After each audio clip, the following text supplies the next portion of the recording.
Oh, the scale isn't your friend. Not at all. But we are going to talk about the best ways to measure things, to make sure we're getting the right nutrition today. Hello everyone, Semi-Retired Bob here. I talk about the carnivore diet, all things related to the carnivore diet, and miscellaneous odds and ends. If you're new to the channel, welcome. I'm glad you're here. Thanks for stopping by. What you're watching is you're watching me walk. I know that's not super exciting, but if you consider a little over 2.5 years ago, I couldn't do this. I could barely stand for a couple minutes without severe pain. It gets just a bit more interesting. If you're returning to the channel, welcome back. I'm glad you're here as well. It means a lot to me that you spend just a few moments of your day with me. I would like to ask everyone to help me out just a little bit. Go ahead and hit that thumbs up button. Drop down in the comments and say, "Hi, Bob." If you haven't subscribed yet, please consider subscribing. All these things are absolutely free and help me get the word out that it's never too late to change your life. I'm 61 years old, and I'm doing things I couldn't do when I was 40. Like out here walking every day. It's another beautiful day in Omaha, Nebraska. It's up to about 45 degrees out here. It's supposed to get quite a bit warmer yet. So that's not too bad. I apologize for not having a video out yesterday, but I had such a good day. Not really. I had a lot planned for yesterday. My initial plan was to go over to the shop because Dwayne got a new radiator for my truck in. And I got there pretty early. I'd planned on, it was only supposed to be about an hour to an hour and a half operation. I was going to, go over to the shop, get my truck fixed, then come back, take a walk, and get a video done for you guys. But apparently the parts store sent him the wrong radiator. So I sat there for a couple hours while they figured out their ordering mistake and got the right one in. That blew the whole morning. And then back early last month, the second my notice came, I ordered my new license plate stickers online. And I have, the post office out here offers a little service that basically they take pictures of your mail so you know what's coming that day. So you can flip through and see if there's anything important coming. And 2 Fridays later, I saw that my stickers were arriving. Well, the mail never came. So I called them and they said, "Well, we're not sure what happened, but you'll have to go to a DMV center to have them reprint your registration and stickers." I'm like, "But I paid online so I don't have to do this." But finally I said, okay, because we're coming up on the end of January and I got to have the stickers on the truck by the end of the month, which is Friday. So I thought, well, there's a license bureau right down there by dance class. So I'll reserve myself an extra hour just in case they're busy and go get my tags before dance. So I drive down there and I wait in line and I wait in line and I wait in line. I finally get up to the front. It's my turn and I'm sorry, our computer system for tags are down. We can't help you today. You'll have to come back tomorrow. Apparently they could still do all the property taxes, which is what everybody else was in line for. No signs, no nothing, just let you stand there in line to realize that they can't help you today. At least I did get to go to dance class. There's a new members only video up. So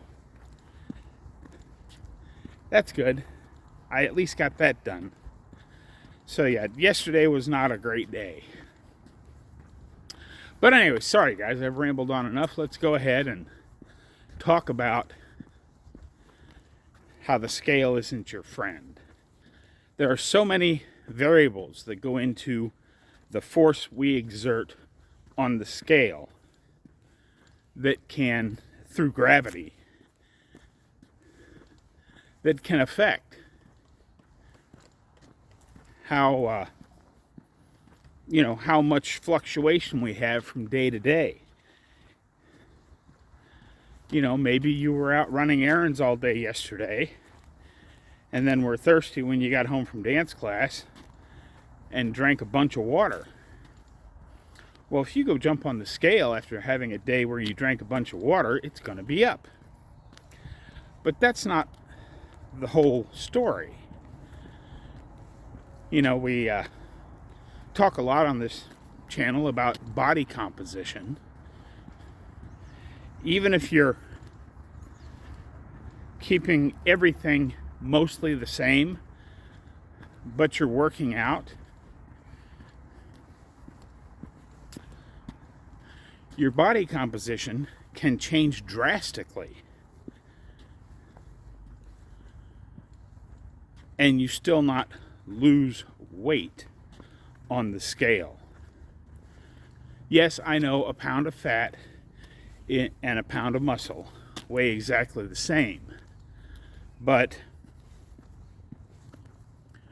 losing fat while you're doing exercises like walking or squats or push-ups or whatever, you can add muscle. And while you might not see any movement on the scale, you can tell that you're having body composition wins. If all you're worried about is what the scale says in the morning when you step on it, as Professor K has said, you could always just, cut off one of your arms.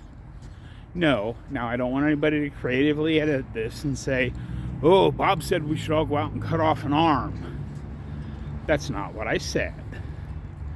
But if all you're concerned about is the weight, the force of gravity exerted on the scale, you could cut off a body part.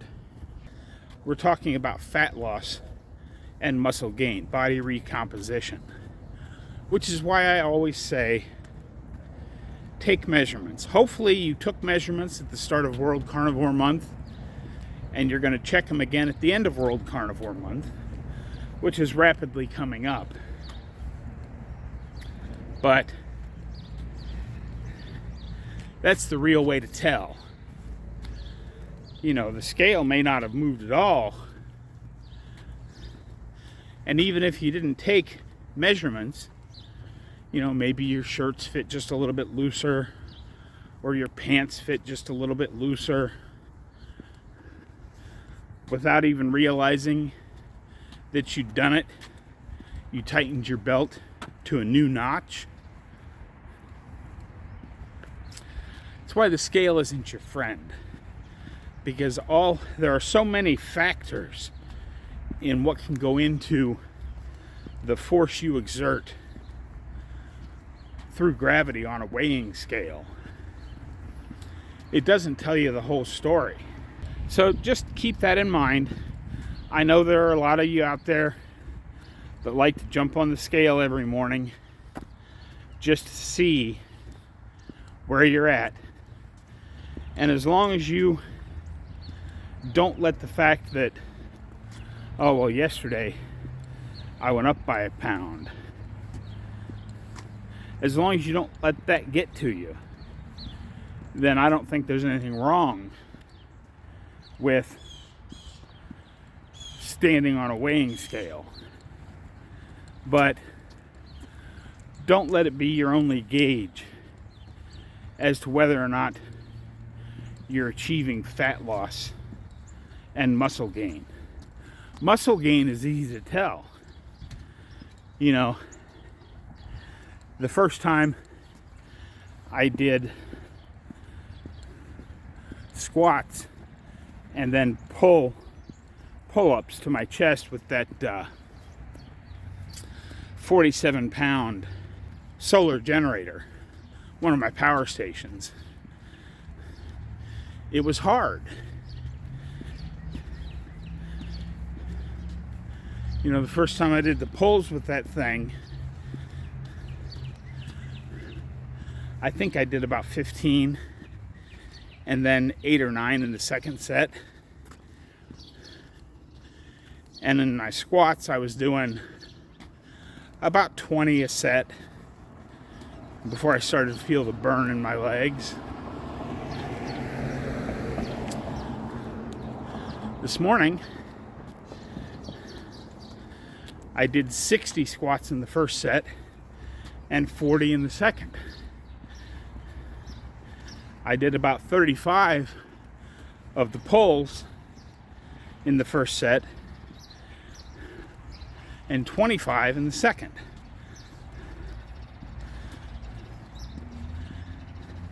So I can tell I've gained muscle this month. I actually started doing this back in December. Back when I was looking at gym equipment on the Christmas sales and decided that spending money on that stuff was stupid with all the heavy objects I got laying around the house. But yeah, so I know I put on muscle because it's easier to do the things I've done. Fat loss is not quite as easy to gauge. So just be careful of the scales. I promised you early in the video we'd talk about the best way of weighing food, scaling food, keeping track of macros, all that stuff. Here it is. Because there's a lot of apps out there. A lot of them are free. Some of them are not. There's even some programs you can join. You know, $15, $20, $25 a month. And we'll give you the exact proportions you need to have an optimal carnivore diet. The best method is don't do it. I've never tracked anything. I've never counted anything. Now, when you're first starting, you might have to, just so that you know you're getting enough food, kind of keep track for the first couple of weeks, just so you know. Or if you're approaching that final, 2 to 3% of what you want to do, which of course, since we're also working on building fitness and muscle, we're probably never going to be in that final 2 to 3%. But if your only goal is fat loss, you will eventually get close to where you want it to be. You might have to adjust things a little bit, and that might also be a time that you want to look at stuff. But me, I've never tracked anything. I've never counted anything. Since I started on this ground beef and eggs, because I buy those big 10-pound rolls, and I don't weigh them. I just kind of eyeball it and cut it up into chunks. And then when I pull it out of the freezer, I kind of test it in my hand. And it's like, it feels like this one's a little light. Because I'm aiming for about 1.5 pounds of ground beef in each of the packages I put in the freezer. If it's a little light, I add more eggs. The baseline that I have established is the 1.5 pounds of ground beef and 6 eggs. And I cook the 6 eggs, scramble them in the tallow that's left in the pan. Because after I'm done cooking up the ground beef, I leave it sit there for a couple minutes, and the beef will soak up some of that rendered fat. And the rest of it I use for scrambling my eggs. So I don't really lose any of the fat that I've paid for. If it feels a little light, I add 2 or 3 more eggs. If it feels a little heavy, I have less eggs. But that's the beauty, because I always cook the ground beef first. If I'm still hungry, after I'm done, I can throw a few more eggs in the skillet. And sometimes I overestimate, and I end up scraping a little bit of scrambled egg into the trash. I feel like I'm not really wasting a whole lot. Although today with egg prices, I may have to start saving those. We shall see. Well, I certainly rambled on long enough today. Hopefully, some of what I said today made sense. Let's finish strong. We're almost done with World Carnivore Month here. I, of course, am going to continue on being a carnivore. But don't forget, get out there, be 1% better. Today, tomorrow, every day. Have a great day, folks. I'll see you in the next one.